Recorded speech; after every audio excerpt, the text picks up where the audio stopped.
This past week, as a country, we celebrated my very favorite secular holiday, Independence Day. Truth be told, even if you count the religious holidays, it's still really right up the top as one of my favorite holidays. I just love it. I love the fireworks. Every year, as a little boy, my brother and I, we lived in Virginia, which is a state that does not love freedom. And because of that, it's true, you laugh, but it's true, they don't. There's so many rules there. You can't buy fireworks in Virginia. Yeah, you're shaking your head because it's terrible, right? But you can't do it.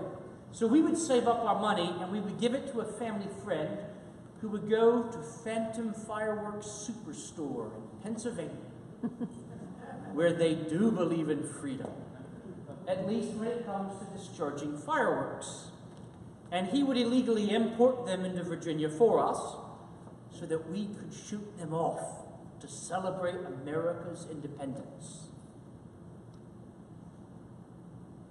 Independence Day is a beautiful, wonderful holiday because in it we celebrate the founding of our nation. But in it, aren't we also celebrating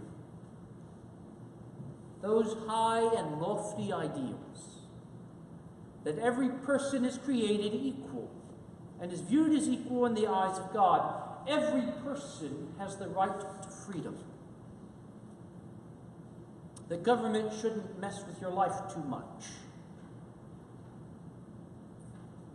But what we're really celebrating, and it's not really just we got divorced from the United Kingdom and George III, right? I mean, that's not the big deal. I mean, it was because he was kind of abusing us. But the really big deal, what makes us great, the reason we celebrate this,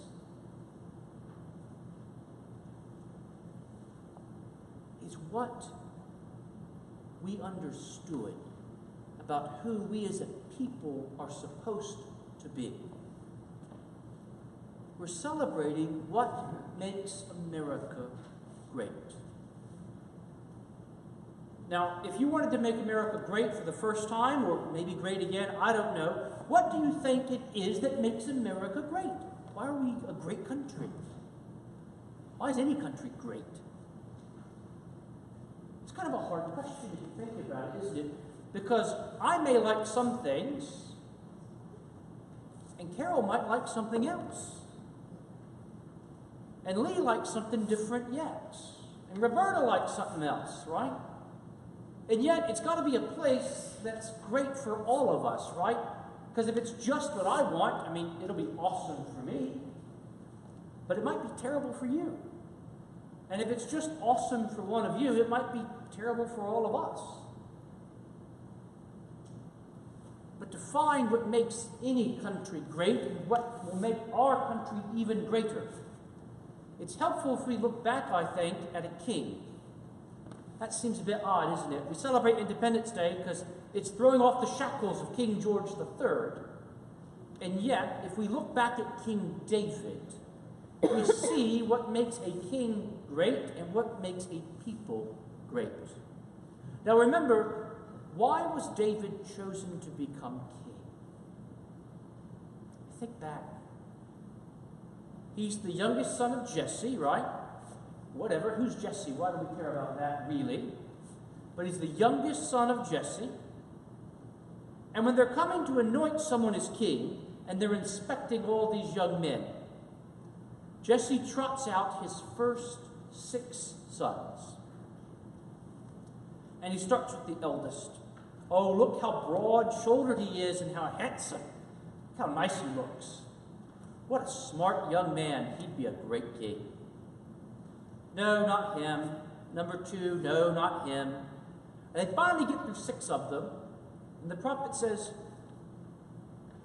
you don't have any other sons? Because God totally said that I was going to find the new king here, and yet none of those 6 are it. Well, we've got David. I mean, David's out in the field with the sheep. No one likes David. He's small, he's ruddy. They didn't mean that as a compliment, come to find out. Go get him. And so this small, ruddy little boy comes. Maybe just a bit bigger than you, Riley. He's the one. And David becomes the greatest of Israel's kings until the King of Kings shows up in Jesus Christ. What made David great? Think back to the Old Testament reading. David ruled for 40 years, and he became greater and greater because the Lord was with him. David was a great king because David loved God. David lusted after God. Now, secretly, he lusted after someone else later, but that caused problems, didn't it? And then he started lusting after God again, and things got better. But David lusted after God. And his love for God is what made David a great king. And he became a truly great king because in his love of God, he was able to give that love to his people. And Israel lusted after God too. And in their love of God, Israel became a great people. Secretly, sometimes Israel lusted after other people too. And guess what happened when they did that? Straight to captivity in Babylon. Every time. It's like, oh, forget about God. Time to go to Babylon. Right? Over and over again. But when Israel and David and the other kings lusted for God, they loved God, they were great. And when they didn't, they were terrible. How is it that we celebrate our country's greatness?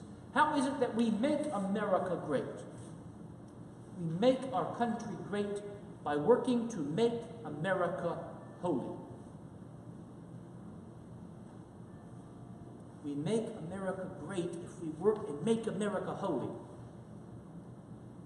If you, in your daily life, lust after God like David, if you love God so much that He's at the center of your life and that's what you seek, you will become a great person. You will do great things.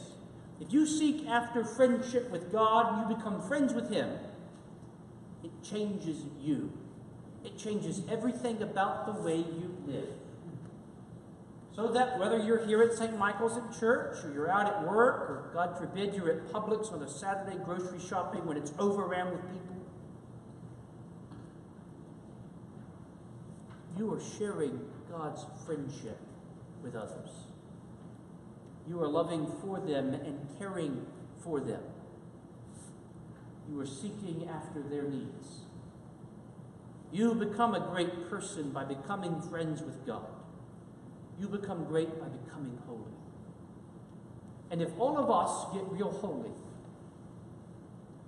when we leave this place, we won't be able to help but to share that with people here in Columbia. And eventually, some of them are going to want to know about this Jesus fellow and become holy too.